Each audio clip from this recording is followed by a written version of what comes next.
All right, we're getting down to the wire. We have one full week, then we come back for 2 more legislative days, then we go into the veto period, which is 10 days long, 2 more legislative days after that, and then it is sine die, which means everything is over. So we're going to go for a quick summation of everything. So I'm going to let you know which bills are moving, which bills are dead, and which bills still have a chance. So start out with House Bill. We'll just go in order. House Bill 49. House Bill 49, that is the pension spiking legislation. That one is out of committee. It is on the Senate floor. It's already passed out of the House. It's gotten over to the Senate, made it out of committee. It's on the Senate floor, and it's had 2 readings, and it is on the consent calendar, which means that they grab all the bills that were unanimous in committee and say, are we good with all of these? And they vote them through without discussion, without debate. So that one's looking good. House Bill 56 and 69 that have both passed out of the House and made it over into the Senate. These are both of our COVID bills. There's no movement on those. So we're going to try to see this next week, see exactly what's going on and if they're going to go anywhere. House Bill 135, that is the bill to take all the Tier 3 hazardous duty into Tier 2. Still no movement at all. That bill is essentially dead. It hasn't even been assigned to a committee in the House.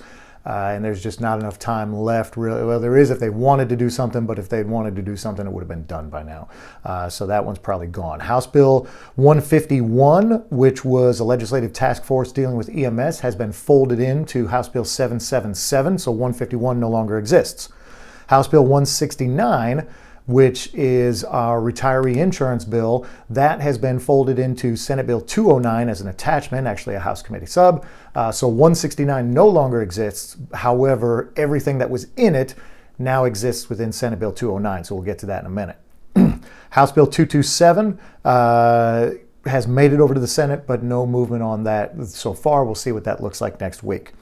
House Bill 297 has made it out of the House, made it to the Senate, made it out of committee. It is on the Senate floor. It has had 2 readings, so it looks good to be able to pass. 297, that's a housekeeping bill on pensions, but most importantly, it has House Floor Amendment 3, which deals with the CERS separation and the fact that CERS has continued to have to pay administrative bills for the KERS system, so it puts an end to that, which is good. House Bill 356, which is workers' comp mental, has not even been assigned to a committee. It's pretty much dead. Doesn't look like it's going to go anywhere.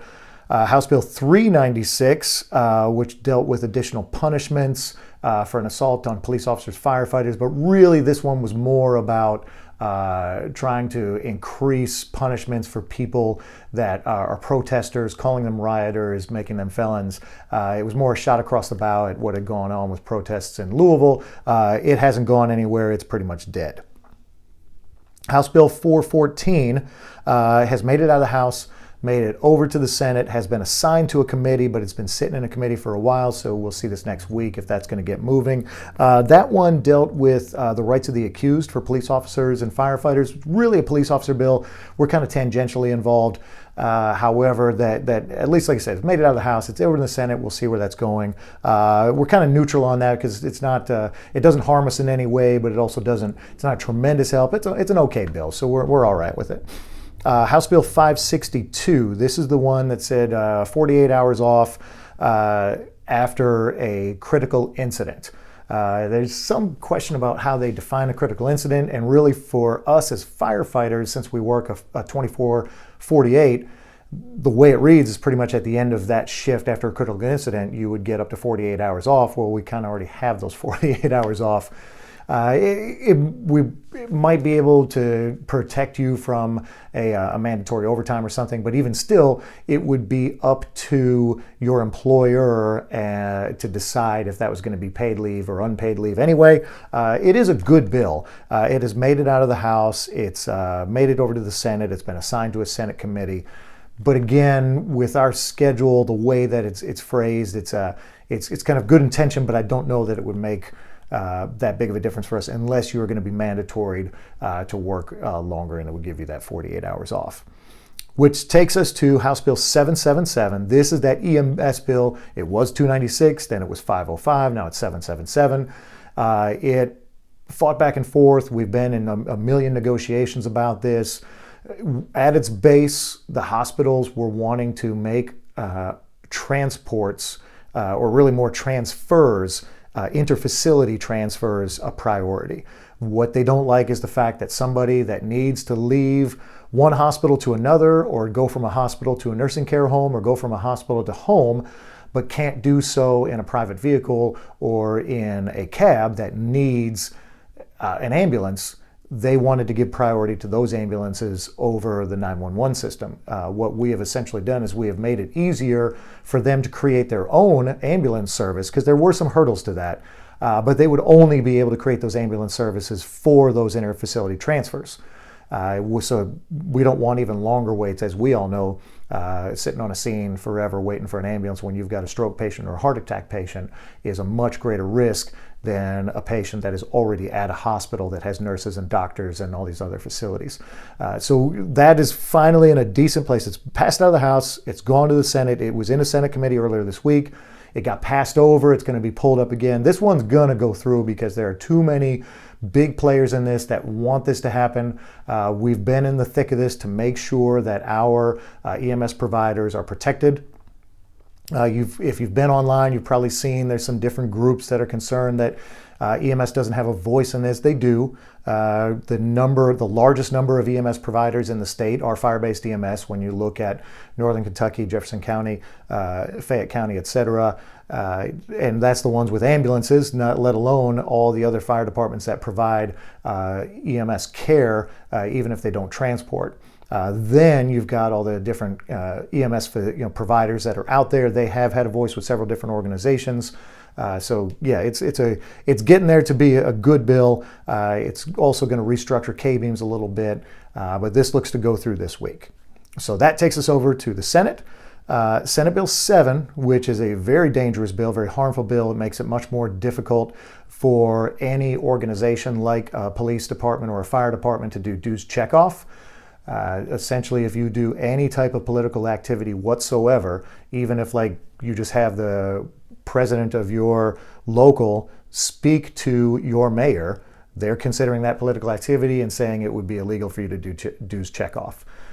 This looks to be more of a shot across the bow, like a warning shot at the teachers.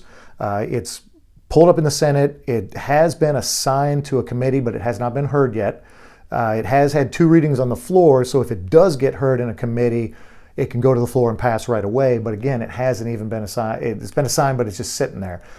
So we're watching this. The rumor mill that we're hearing, or discussion around the Senate and the House, is that it's more, like I said, a warning shot at the teachers.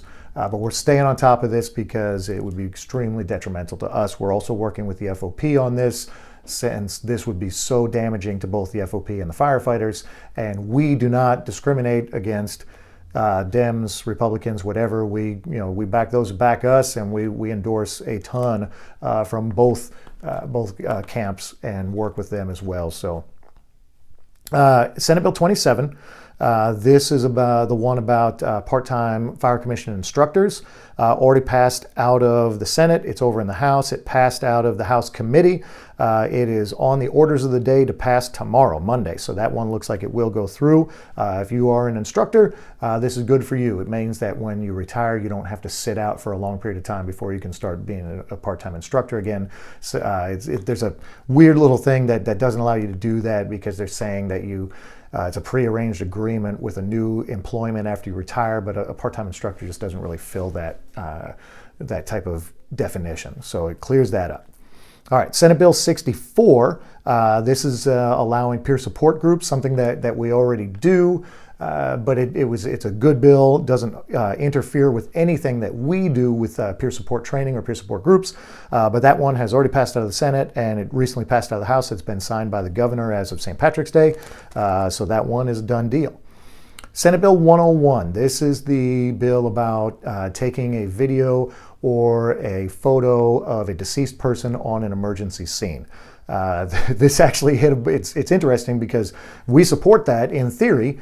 We don't want any of our members pulling out a cell phone and taking a picture of a deceased person. There have been cases, it's usually volunteers somewhere out in podunk land that are taking pictures on highway accident scenes, etc. Some of them have even ended up on social media. And we agree, those people should be absolutely punished.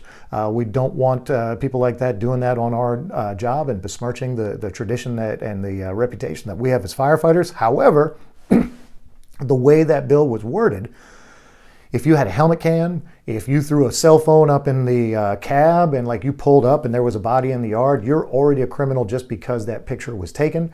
And it also didn't allow for any type of due process. So just as soon as it happened, boom, you lose all professional licenses for 6 months to a year. So you're basically coming off payroll for 6 months to a year. So what we added in is to make sure that it had to be intentional.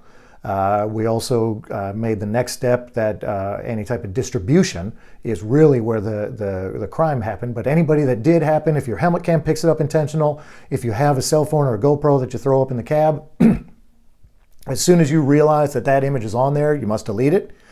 If not, there is due process. You're allowed a hearing. You're allowed to go through. If you happen to have a local, then you go through what your collective bargaining agreement states. If not, you can have a civil service hearing, a Chapter 75 hearing, etc. Whatever works in your particular municipality. But again, then if you're found guilty, yes, you're going to lose all professional licenses for 6 months to a year. It's a Class A misdemeanor. You're going to suffer fines up to $5,000. So yeah, if you do that, be prepared. You're probably coming off payroll for 6 months to a year on a suspension or possibly being fired. We just want to make sure that only happens to the ones that are doing this intentionally and distributing it. Which moves us on to Senate Bill 177. This is that tax bill that came out of the Senate. No movement on that. It's essentially dead. The fire chiefs really doubled down on that one and kind of took the heat on that one for us, but it wasn't a good bill. We didn't like it, but they jumped on it quicker than we did, which is great because any bad blood in the Senate is pushed at them and not at us. But that one's dead. Which takes us to Senate Bill 209. This is the key legislation that we're supposed to push this year, which deals with retiree insurance for people hired after 2003. Explained it last week, but again, if you work beyond your minimum retirement years, it adds $5 per year.